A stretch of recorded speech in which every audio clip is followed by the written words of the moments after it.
नमस्कार। स्वागत है आपका फिर से डॉक्टर रजनीवंशी के साथ रंगरेजी में। कैसे हैं आप? कैसी रही आपकी दिवाली? अच्छी रही होगी निश्चित तौर पे। मसरूफियत बहुत ज़्यादा रही इस बार, और इसके चलते मैं केवल आपको अपना शायद इस महीने में एक ही राइट अप सुना पाई। तो मुझे लगा कि ऐसे तो नहीं खाली देने जाने देना चाहिए। और आज चूंकि नवंबर की अंतिम तारीख है और एक बहुत खूबसूरत त्योहार भी है, छठ पर्व, जो बिहार में बहुत हर्षोल्लास से मनाया जाता है, वो भी है आज। तो मुझे लगा कि ये बहुत अच्छे मौके हैं। नवंबर खाली एक वीडियो से तो नहीं जाएगा, और आज त्योहार भी है।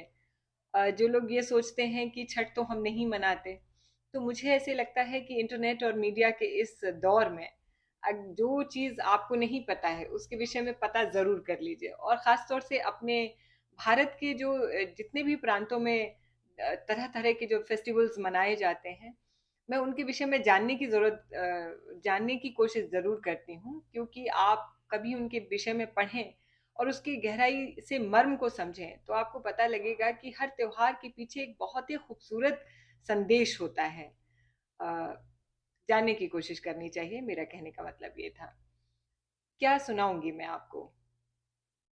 आपने कभी ऐसा महसूस किया है कि अगर आप से जुड़ा कोई बड़ा व्यक्ति, अ, उम्र में बड़ा व्यक्ति, अ, तजुर्बे में बड़ा व्यक्ति, पद में बड़ा व्यक्ति, शख्सियत से बड़ा व्यक्ति अगर चला जाए, तो आप उसको अपनी श्रद्धांजलि कैसे देंगे?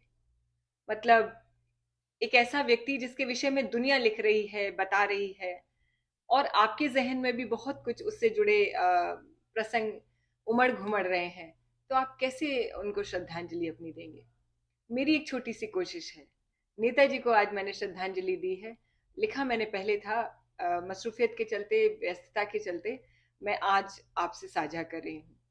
जो लोग नेताजी मुलायम सिंह जी को नहीं जानते, वो थोड़ा अपने राजनीतिक इंक्लेशन को थोड़ा किनारे करते हुए सुन लें ईमानदारी से। मुझे पूरी उम्मीद है अच्छा लगेगा। और जो जुड़े रहे हैं, जो उन्हें जानते हैं, वो पूरी तरीके से मेरे हर शब्द से इत्तेफाक रखेंगे, ऐसा मुझे विश्वास है। सुनिए, श्रद्धांजलि नेताजी को। उनका आना भी पता चला ही होगा, क्योंकि उस जमाने में, बल्कि अभी भी, लड़के का जन्म भारतीय समाज में एक उत्सव होता है। लेकिन जाना तो ऐसा रहा कि सदियों के लिए एक जैसे स्मृति बन गई। हजारों की भीड़ उनके पार्थिव शरीर की एक झलक पाने के लिए जैसे उमड़ पड़ी थी। कई एंगल से कैमरा लगाने वाला मीडिया भी हतप्रभ था कि क्या दिखाए और कैसे दिखाए। आप जानते हैं कि अंग्रेजी में एक टर्म होता है, पैथेटिक फैलेसी, जो उनके 5 दिनों तक लगभग मृत्युशैया पर रहने के दौरान प्रकृति ने दिखाया। क्या होता है पैथेटिक फैलेसी? कहते हैं कि बड़ी दिव्य और पुण्य आत्माएं जब शरीर छोड़ती हैं, तो प्रकृति भी खुलकर शोक मनाती है। अब जबकि ग्लोबल वार्मिंग के दौर में सावन भादों में भी बारिश की नमी कम ही महसूस होती है, अक्टूबर यानी कार्तिक के महीने में लगातार बिना रुके घने काले बादलों के बीच से गिरता पानी प्रकृति का जैसे विलाप ही तो था।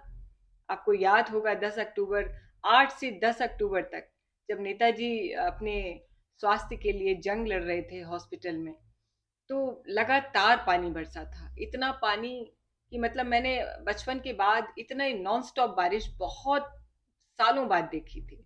इसी को पैथेटिक फैलेसी कहते हैं। नहीं तो कैसे चिता को अग्नि लगते ही मौसम साफ हो गया। यदि आप लोग अपनी स्मृति के गलियारों में झांकें, तो पाएंगे कि भारत के दो बड़े नेताओं, स्वर्गीय श्रीमती इंदिरा गांधी और स्वर्गीय श्री राजीव गांधी की असामयिक मौत पर लंबी आंधी और बेमौसम बरसात ने आकर अपना शोक व्यक्त किया था। नाम के मुलायम नेताजी फौलादी इरादों और कोमल हृदय की दुर्लभ शख्सियतों में से एक थे। एक छोटे गांव के छात्र और शिक्षक के रूप में अपना सफर शुरू करने वाले नेताजी राजनीति के उच्चतम सफर तक लगभग पहुंच ही गए थे, यदि एक साथी राजनीतिज्ञ का अहम आड़े न आया होता। उनके राजनीतिक सफर पर बहुत कुछ लिखा जा सकता है, लिखा जा चुका है, लेकिन उनके व्यक्तिगत जीवन की वो बानगियां भी जानना जरूरी हैं, जिन्होंने उन्हें मुलायम सिंह से नेताजी बना दिया। कहते हैं कि सियासत दिलो दिमाग से नहीं होती। कहते हैं कि सियासत दिल से नहीं दिमाग से होती है। लेकिन नेताजी ने दिलो दिमाग दोनों का अद्भुत प्रयोग करते हुए अपने चाहने वालों का वो मजमा लगाया कि दुनिया के लिए एक नजीर बन गए। विलक्षण याददाश्त के धनी नेताजी अपने हर कार्यकर्ता और मिलने वाले का नाम याद रखते थे, और हजारों की भीड़ में से भी मंच से किसी को भी नाम से बुला लेना उनके कार्यकर्ताओं में गजब का जोश पैदा करता था। यह विशेषता सीखी नहीं जा सकती कि हर मिलने वाले को वो इतना सहज अपनत्व महसूस करा के ऐसी छाप छोड़ते थे कि उनसे मिलकर बाहर निकलने वाला हर व्यक्ति खुद को उनका खास समझता था और भाव विभोर होकर जीवन भर उसी एक मुलाकात का गुणगान करता था। राजनीति में दोस्ती दुश्मनी के कोई मायने नहीं होते, लेकिन नेताजी ने अपने व्यक्तिगत जीवन में सिर्फ दोस्त बनाए।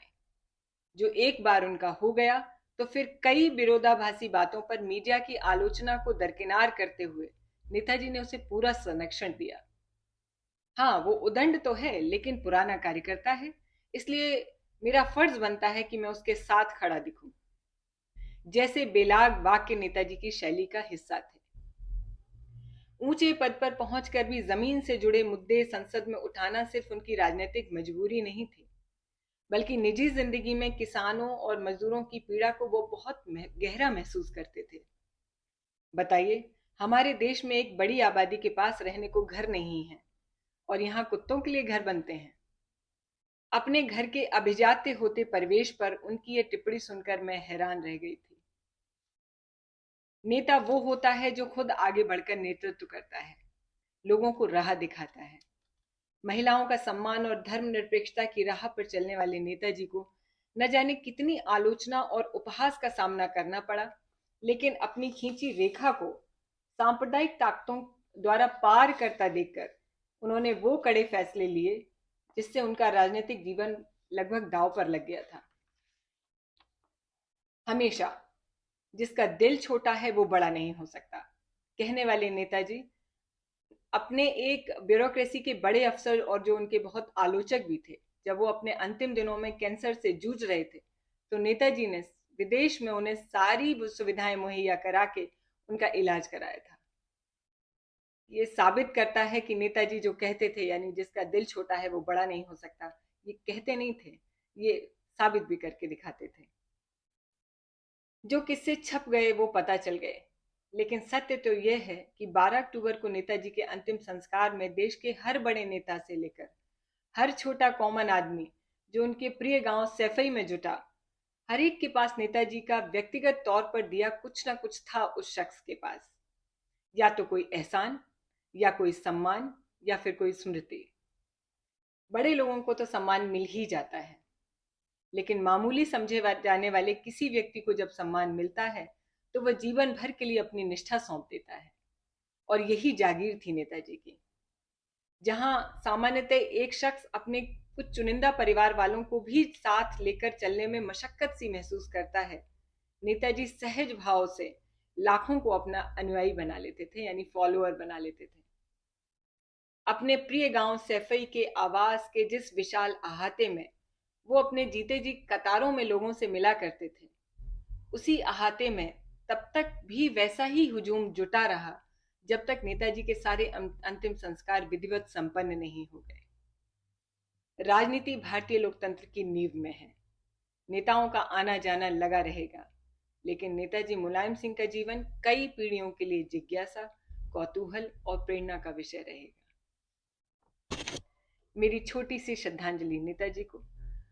मैं फिर से इल्तजा करूंगी आपसे कि जो लोग राजनीतिक जिनकी विचारधाराएं दूसरी हैं, वो बायस होके इस मेरे इस पीस को अवॉइड ना करें, इग्नोर ना करें। आप सुने, आपको अच्छा लगेगा।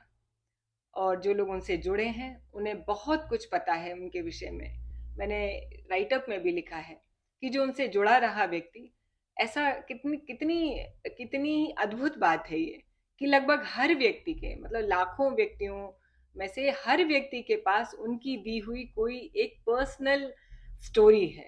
आज अगर आप किसी से भी पूछ लेंगे तो वो बताएगा कि किसी समय में नेताजी ने क्या किया था उसके लिए, उसको बुलाया था, उसके परिवार के लिए क्या किया था, उसकी पीढ़ियों के लिए क्या किया था। तो ऐसी शख्सियतों के लिए हमेशा सम्मान और श्रद्धांजलि, जब तक हम लोग हैं उनको याद करेंगे, और यही हमारी सच्ची और ईमानदार श्रद्धांजलि होगी नेताजी को। धन्यवाद। बहुत जल्दी मिलती हूँ मैं अगले राइटअप के साथ। नवंबर जा रहा था, इसलिए मुझे लगा कि अधूरा है अभी नवंबर भी, और नेताजी के प्रति श्रद्धांजलि भी मैं नहीं दे पाई थी। और मिलती हूँ बहुत जल्दी आपसे किसी नई खबर। यस, मेरे पास एक खबर भी है। अगले राइटअप पर मैं जब आऊंगी, जब आपसे अगली बार मिलूंगी, तो आपको ज़रूर बताऊंगी कि वो नई खबर क्या है। मिलती हूँ बहुत जल्दी अगली किसी स्टोरी, अगले किसी राइटअप के साथ।